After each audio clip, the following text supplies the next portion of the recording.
Hi again, everybody. In the last lecture, we were looking at finding ideas, how to come up with ideas. In this lecture, we're going to take it to the next step, and we're going to think about how to develop those ideas and how to use examples to support and justify these ideas. So all about how we're going to build our answer appropriately. So we need to return to the same thing that we've mentioned a couple of times already during this course. Quality is always more important than quantity. It is much more important to develop one idea fully than to write about lots of ideas without developing any of them.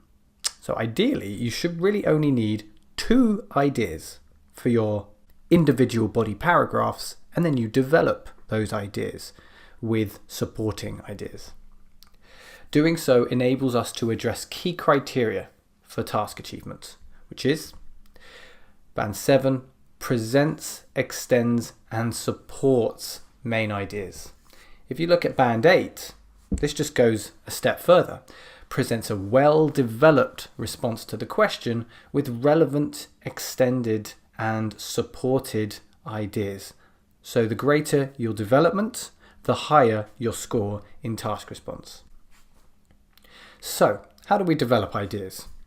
Let's start with returning to the building body paragraphs lecture. There was a good template in there for how to develop a single idea.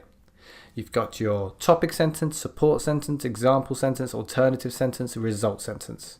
If you can't remember all of that, please go back and watch the building body paragraphs lecture. But how do you come up with each sentence? Well, there's a good trick that we can use, and it's all about asking questions. 3 questions in particular.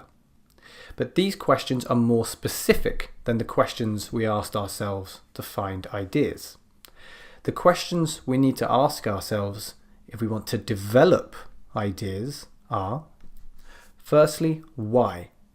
Why? This is our supporting sentence. Then, what kind? Can we give an example of that? And finally, what if? And this will help us to think of an alternative situation. Let's look at that in practice. So, we have an idea here. We found an idea, and the idea is that the function of a university should be to prepare students for work. Okay? So, first of all, why? Well, this is because many professions need employees who are equipped with comprehensive theoretical and practical knowledge, which universities can provide. Yes, we are using quite advanced vocabulary here and quite advanced grammar, but the main idea is not that complicated. Professions need professionals. That's pretty much it. We need to have people who know what they're doing. And then we've just elaborated on it with the language. So that's why the function of a university should be to prepare students for work. Can we give an example? What kind of professions? For example, medical students must be given rigorous lessons on anatomy before they become doctors, so that they can make decisions which save people's lives. So we've given an example of a profession where this type of education is important. And finally, the what if. What if this weren't the function of universities? So, if universities were more concerned with education for its own sake instead, rather than giving students the necessary training to become competent professionals, there would be a serious shortage of doctors, lawyers, and other essential professionals in society. Again, this is advanced grammar, it's advanced vocabulary, there's an advanced sense of cohesion. But the idea is fairly simple. If we didn't have universities that helped people get into work, then we would suffer from a lack of these important professions. Okay? And there's something very much worth noticing. All of this here, 94 words. 94 words for the entire paragraph. Okay, so you want to keep those body paragraphs down to around 90 to 100 words, and that this paragraph has done exactly that. So let's see if you can try it yourself. I want you to think about this idea at the top of the screen. Sending all criminals to prison would be a terrible idea. So I want you to pause the video now, and I'm going to ask you to do something a little bit longer than usual.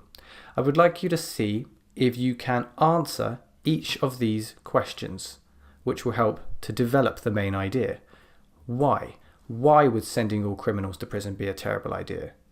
What kind of criminals shouldn't go to prison? So there's our example. And our alternative situation, what would happen if all criminals went to prison? Why would it be so bad? What would happen if all criminals went to prison? So pause the video here and come back when you've got some ideas of your own, and then we'll have a look at what I have. Okay, so let's have a look at the first question. Why would sending all criminals to prison be a terrible idea? This is because the purpose of prison is to deter and incarcerate criminals, but some types of crime can be deterred with less expensive and more productive measures. Okay, so what kind of criminals shouldn't go to prison? For example, those who commit petty crimes like pickpocketing, shoplifting and speeding would contribute much more to society by undergoing community service or paying a fine. So we've given two examples here, the type of criminal and the type of punishment that they should receive. The last question, what would happen if all criminals went to prison? If, in contrast, every crime was sentenced with prison time, prisons would be full to bursting. Law-abiding citizens would be faced with a huge tax burden, and the criminals themselves would learn nothing about their crimes. Okay, so supporting the main idea with three important questions. Why, what kind, what if? And that is what I want you to do for the rest of this lecture. I want you to use the same technique of why, what kind and what if to develop the ideas below. Conflict between parents and their children is necessary because it helps the latter to develop. Dropping foreign languages from school curriculums would be unnecessary and short-sighted. One of the main advantages of moving abroad is that it enables people to broaden their horizons. Three main ideas here, and you can use those three questions to see if you can develop these ideas and stay focused on the main idea until you have a very well developed argument. So that's supporting and developing ideas. In the next lecture, we're going to find out how you can create and maintain a position or opinion on a question. See you in the next lecture.